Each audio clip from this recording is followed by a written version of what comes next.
el nombre de Dios, el compasivo, el misericordiosísimo, la paz de Dios sea con todos los profetas y mensajeros, desde Adán hasta Muhammad.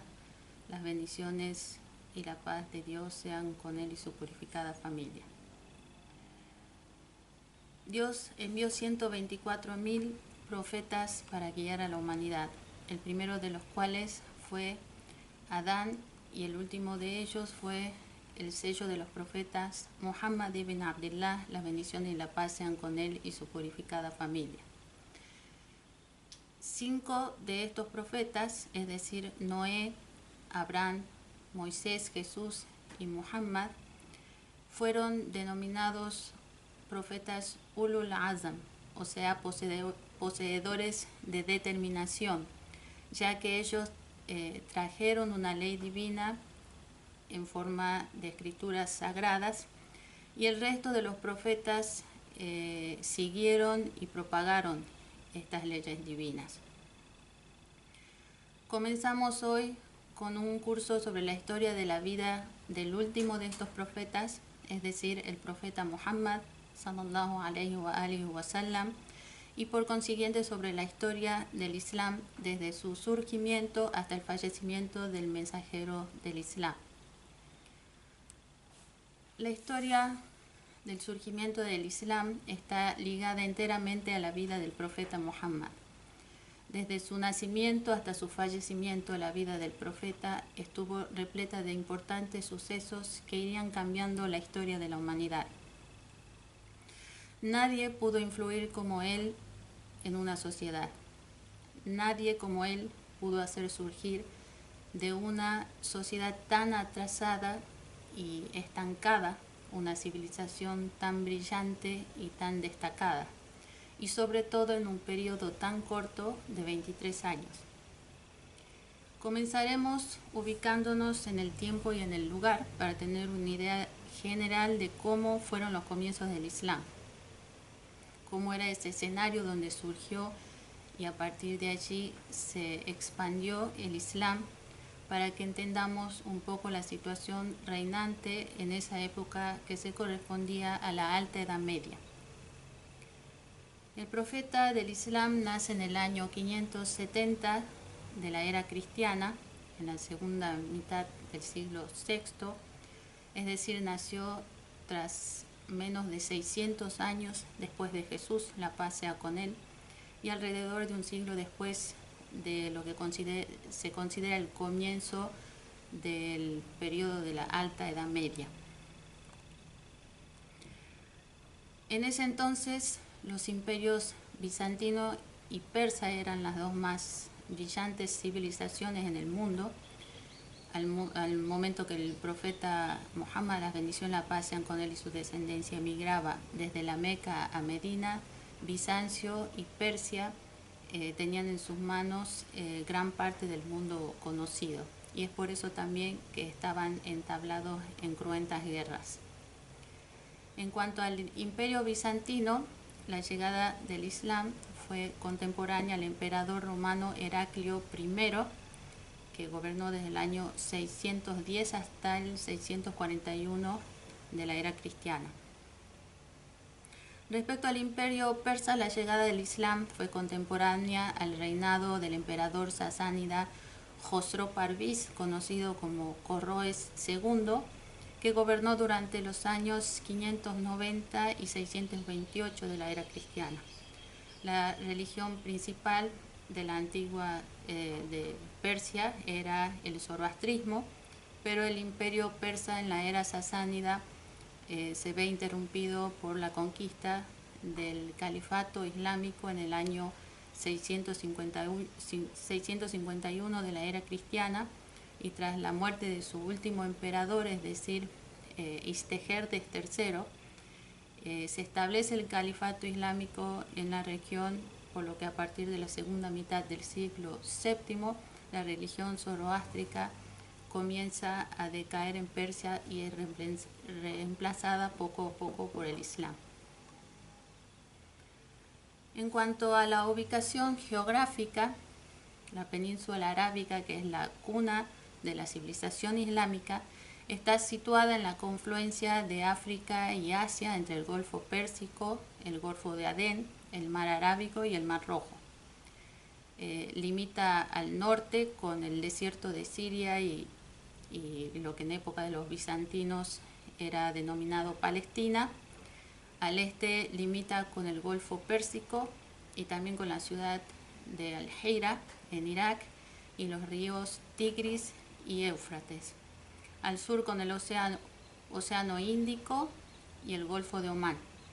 Y al oeste con el Mar Rojo, por lo tanto limita al norte y al este con el desierto y el Golfo Pérsico, y al oeste y al sur con el mar. La península arábiga abarca una superficie total de más de 3.200.000 kilómetros cuadrados, lo que la convierte en la península más grande del mundo. Es una región prácticamente deshabitada, donde tradicionalmente vivían pueblos nómadas, ya que la escasez del agua, el clima desfavorable y la aridez del suelo no permitían que se realizaran cultivos.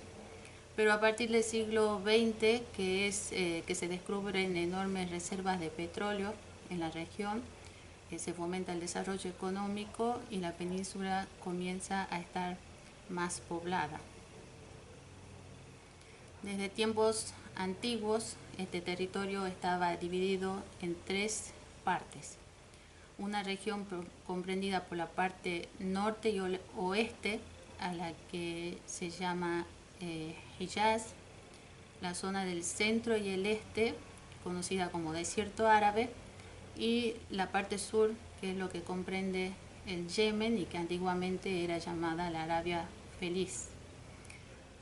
En cuanto al Hijaz, la primera de estas regiones que mencioné, está situado en el noroeste de la península y se extiende desde lo que era considerado Palestina hasta el Yemen, bordeando el Mar Rojo. Esta región es de suelo montañoso, desiertos incultivables y muchos terrenos rocosos. Históricamente esta región adquirió más importancia, más renombre que la otra, ya que se sucedieron aquí una serie de asuntos religiosos y espirituales. Sin ir más lejos, la Kaaba, o sea, la casa de Dios, que constituye la qibla o dirección hacia la cual se orientan millones de musulmanes del mundo para rezar, se encuentra en esta zona en sí. El lugar donde se encuentra situada la Kaaba había sido respetada desde muchísimos años antes del surgimiento del Islam, tanto por árabes y por no árabes, y es por eso que se consideraba ya prohibido realizar guerras en los límites de la Kaaba, en los entornos de la Kaaba. Entre las ciudades más importantes del Hijaz están la ciudad de la Meca, la ciudad de Medina y Taif. Desde la antigüedad el Hijaz tenía dos puertos, uno el de Jeddah, el cual era utilizado por la gente de la Meca, y el de Yambu, que abastecía a la gente de Medina, y ambos estaban sobre orillas del Mar Rojo. La ciudad de la Meca es una de las más famosas del mundo y la más poblada del Hijaz. Se encuentra entre dos cadenas montañosas, y en los alrededores de la Meca los suelos son salinos, lo que hace que sean terrenos incultivables, y se dice que no hay un lugar en el mundo tan desfavorable geográficamente como lo es la ciudad de la Meca.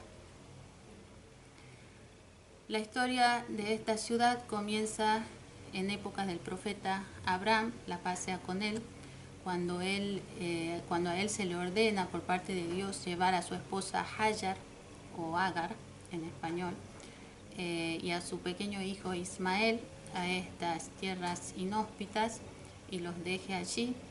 Y cuando Ismael crece, se casa con una mujer de los alrededores, y también por orden de Dios, Abraham junto a Ismael reconstruyen la Kaaba a partir de sus cimientos primigenios, y la ciudad comienza a ser más habitada.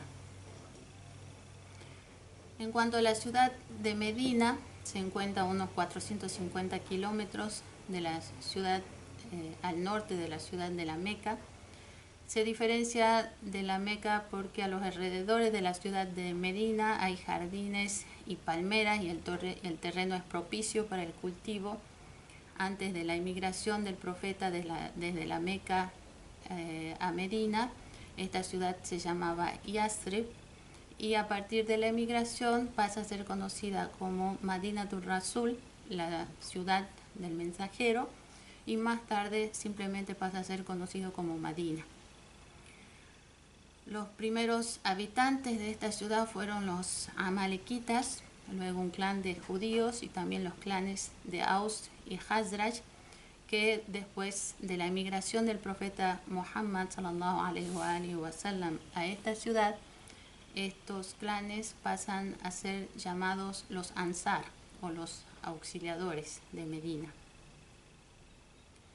En cuanto a la segunda región, que es la del centro y este, conocida como el desierto árabe, y la zona de Najd, que es parte de esa misma región, es un territorio elevado que tiene algunos poblados, y tras el dominio de los sauditas, Riad, que es su capital, se encuentra, esta ciudad de Riad pasa a ser la capital de esta zona. Respecto a la región suroeste de la península arábiga, conocida como el Yemen, su capital y ciudad más poblada es Sanaa, y se destaca el puerto Al-Hadida, situado a orillas del Mar Rojo también. El Yemen era la región más civilizada y favorecida de la península arábiga, que tiene antecedentes de una grandiosa civilización. Antes del Islam, el Yemen fue un centro importante de comercio, y de sus minas se extraían oro, plata y piedras que eran exportadas al exterior. Y todavía quedan huellas de esa civilización de aquellos días en el Yemen. En la ciudad de Ma'rib, por ejemplo, conocida también como Sabah, que es donde se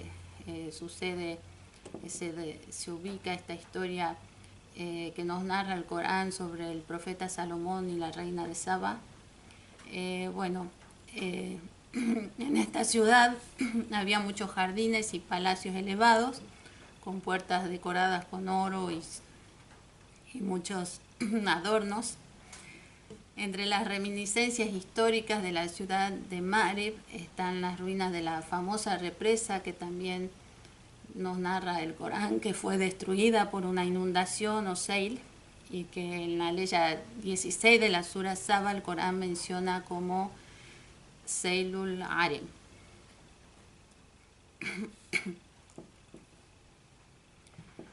Bueno, para poder entender el valor de la civilización islámica que emergería de este territorio, vamos a analizar un poco la situación que reinaba entre los habitantes de la cuna de la civilización islámica, es decir, los árabes preislámicos.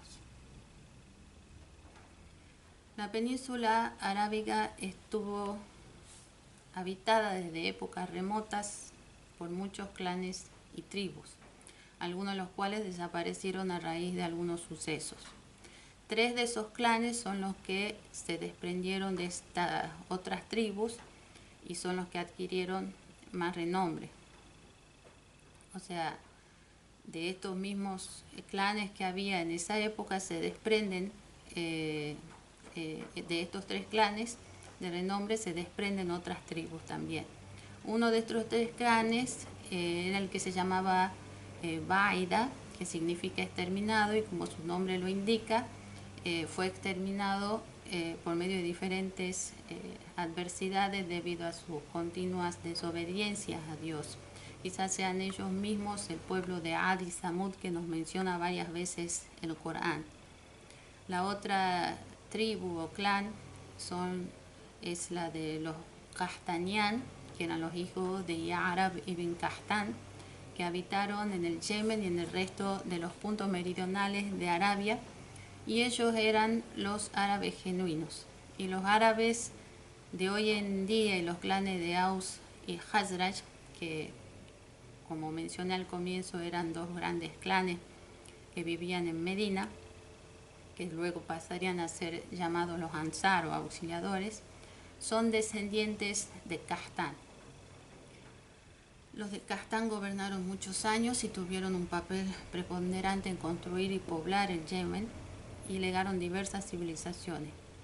Todo lo que se narra sobre la civilización de los árabes antes del Islam está relacionado con este mismo grupo y los territorios del Yemen.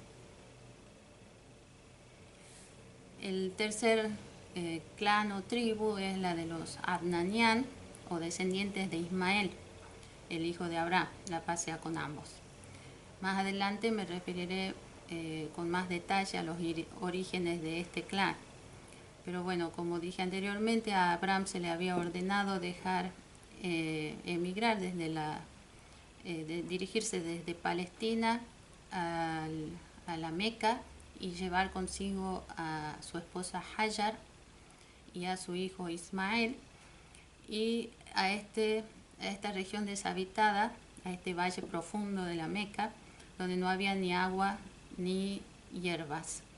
Una vez allí, Dios Todopoderoso hizo brotar bajo los pies del pequeño Ismael una fuente de agua que pasaría a ser conocida hasta el día de hoy como la fuente de Zamzam. Y cuando Ismael creció, se casó con una mujer de un clan que había acampado a los alrededores y tuvo muchos hijos y descendientes. Entre ellos está Adnán. Los hijos descendientes de Adnán se dividieron también en varias tribus y familias, y entre los clanes que se hicieron famosos entre estas tribus fue el de Quraysh, y dentro de ese clan el de Bani Hashim, que era al que pertenecía el profeta Muhammad. Bueno, en cuanto al carácter, la moral, los modales y costumbres sociales que tenían los árabes preislámicos, especialmente los descendientes de Adnán, eran generosos y muy hospitalarios, devolvían lo que se les confiaba, tenían la costumbre de dar refugio a cualquiera que lo necesitara y hacían muchos pactos y alianzas con otros y consideraban un pecado imperdonable romper esos pactos. También se sacrificaban en pro de sus creencias, eran muy valientes, tenían mucho coraje y eran hábiles jinetes y arqueros, y consideraban como algo muy malo huir o dar la espalda al enemigo en una batalla. Lamentablemente, en contraposición a estas virtudes que tenían, los aquejaba una serie de corrupciones morales que opacaban todas esas virtudes. Por un lado, era una nación que carecía de un gobierno, por lo que reinaba el caos en esa zona. Tampoco tenían una cultura correcta, y por otro lado se habían propagado entre ellos la corrupción y las supersticiones. Muchas veces se suscitaban entre ellos por temas insignificantes guerras que durarían 50 o 100 años o más, y era posible que, por lo tanto, que varias generaciones estuvieran en guerra a raíz de una cuestión insignificante. Se registraron más de 1700 de estas guerras que se suscitaron entre los clanes árabes. Se narra que una vez que el profeta estaba hablando sobre el paraíso, sobre que en el paraíso reinaría la paz y la tranquilidad, uno de estos árabes le preguntó si en el paraíso había guerras, y cuando se le respondió que no, dijo: entonces, ¿de qué sirve? Bueno, las guerras, las matanzas, tomar cautivas a las personas, el juego de azar, la usura, todo esto eran prácticas comunes entre ellos, y saqueaban todo lo que se encontraba en manos de los demás. Su sustento lo obtenían a la sombra de las lanzas. Hay algunos discursos que se transmitieron del imam Ali, discursos o khutbah, respecto a la situación de los árabes antes del Islam, y estos discursos son un testimonio vivo de que ellos moral e intelectualmente tenían una situación terrible. En la khutbah o discurso número 26 de Nahjul Balagha, el imam Ali alayhi salam, la paz sea con él, dirigiéndose a los árabes de su época, les dijo: por cierto que Dios envió a Muhammad como amonestador y como fiel depositario de la revelación, en tanto que vosotros, oh comunidad de los árabes, os encontrabais en la peor religión y en la peor morada, entre las ásperas rocas y venenosas serpientes.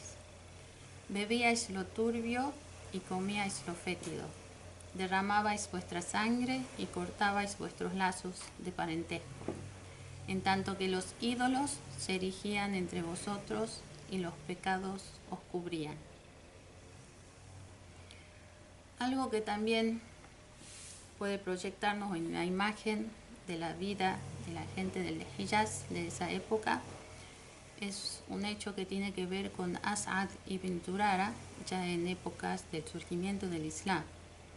Se narra que hacía años que se había encendido la llama de la guerra entre los clanes de Aus y Khazraj que vivían en Yasreb, y cierto día uno de los jefes o líderes de Khazraj, que se llamaba As'ad ibn Zurara, viajó a la Meca para solicitar ayuda militar y económica al clan de Quraysh para poder derrotar definitivamente ya a su enemigo de hacía más de 100 años, o sea, al clan de Aus. Con este propósito fue a la casa de un antiguo conocido suyo que se llamaba Utba ibn Rabi'a y le explicó el motivo de su visita. Al escucharlo, Utba le dijo que no podrían ayudarlo porque ellos mismos estaban teniendo un problema interno, ya que en la Meca había surgido un hombre de entre el mismo clan de ellos de Quraysh que estaba denigrando a sus dioses y que con sus palabras bonitas, su dulce manera de hablar había logrado atraer a muchos de sus jóvenes, y esto estaba produciendo una brecha entre ellos. Al escuchar esto, entonces As'ad decidió regresar a Medina, pero no sin antes visitar la casa de Dios, o sea, la Kaaba, que era costumbre entre los árabes desde antaño. Pero Utba le aconseja que no haga eso porque le dice que este hombre, o sea, el profeta Muhammad, la bendición y la paz sean con él y su familia, solía sentarse en Hajar Ismael, que es la piedra en forma de semicírculo que está al lado de la Kaaba. Solía sentarse allí e invitar a la gente hacia su religión. Así que le aconsejaba no ir porque podría sentirse atraído por sus palabras. Pero al mismo tiempo, como era desaconsejable que no visitara la casa de Dios como era costumbre entre ellos, para solucionar el problema, Utba le aconseja que se cubra los oídos, se tape los oídos para no escucharlo mientras él realice la circunvalación a la Kaaba. Entonces, As'ad se dirige alrededor de la Kaaba. Ya cuando estaba haciendo la primera circunvalación, ve al profeta que estaba rodeado de un grupo de Bani Hashim que lo resguardaba y lo protegía, pero por temor a que sus palabras le afectaran, en principio no se acerca a él. Después de dar una vuelta comienza a pensar que lo que estaba haciendo era absurdo, porque después él tendría que regresar a Yasrib y la gente le preguntaría sobre estos temas y él no sabría qué decirles, así que decide acercarse al profeta y para preguntarle y averiguar. Cuando se acerca le dice, lo saluda diciéndole, como era costumbre, An'am Sabahan, que sería una traducción como buena mañana, porque como los saqueos, que para ellos era lo que les traía el sustento diario, generalmente se realizaban durante la mañana, era costumbre saludar de esta manera, An'am Sabahan. Entonces el profeta le responde diciendo que Dios Altísimo le había enseñado una forma mejor de saludar y que era decir Salamun Aleikum, la paz sea con ustedes. Bueno, tras esto luego Asad le pregunta por los objetivos de su convocatoria y el profeta le responde recitándole unas aleyas de la Sura Al-An'am, las aleyas 151 y 152, que reflejan de alguna manera el espíritu y costumbre de los árabes de esa época, de la época preislámica. Estas aleyas logran causar un efecto profundo en Asad, por lo que él se islamiza y le pide al profeta que envíe a Yasrib una persona que pueda enseñarles el Islam y el Corán. Por lo que, bueno, el profeta luego envía a Mus'ab ibn Umair con este propósito. Ya nos referiremos a esto más adelante. Bueno, estas aleyas nos describen claramente la situación de los árabes de esa época.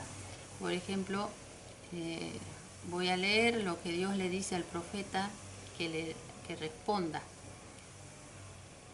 Y es lo siguiente. Dice, venid que os recitaré lo que vuestro Señor os ha prohibido. No le asociéis nada. O sea, una de las razones por la que el profeta fue enviado era para exterminar la idolatría, que era lo que prevalecía en ese tiempo.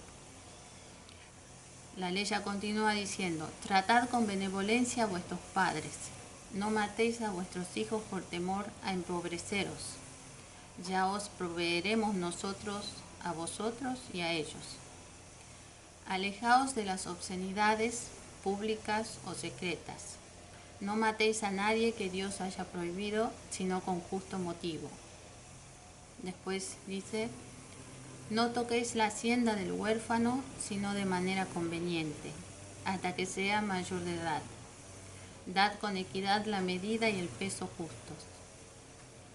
También dice, sed justo cuando declaréis, aun si se trata de un pariente.